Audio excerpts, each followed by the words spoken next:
Hi, it's Lori with Lori's RV Life. Just wanted to bring you back for a quick closeout on the orange peel candy that I was making in the previous video. This is the finished product. I know I showed it to you on another plate, but I wanted to touch base with you and add in there that it does take these a while to dry out. I know the recipe that I posted says 4 to 5 hours or something like that. These have been sitting here drying since the day I did this was the day before yesterday. So we're on the second day of drying, and they're doing pretty good. There's just a couple of places that are still a little wet, so I'm going to leave them a little bit longer. As far as the oranges go, I've had them on the dehydrator, and they're just about done. This one needs a little bit longer. And then when they are done, then I've just been dumping them in this bowl. And they're quite crunchy, as you can hear.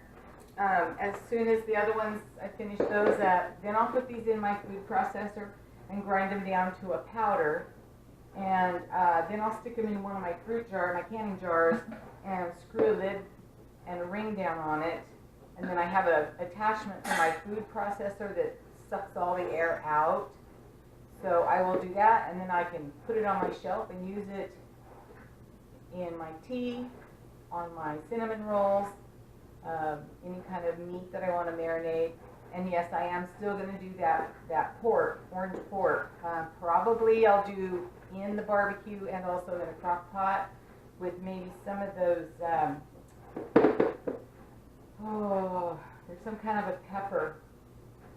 I can't think of the name. They come in a jar and they're green. They're really good. They put them on salads. I can't think of the name. Anyway, so that's the catch-up for that. I'm also getting ready to do some canning today, some pressure canning, and I'm going to be doing wild game. I have some, I believe, maybe some moose and some elk that I'm doing. So let me show you.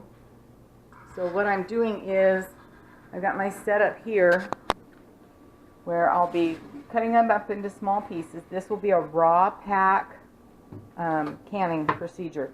So I've got my cutting board all clean and sterilized, and after I get the meats cut up into chunks, I'll move them over to this, and I'll spice them up. Not much spices, and I don't use a lot of salt. I don't usually use that.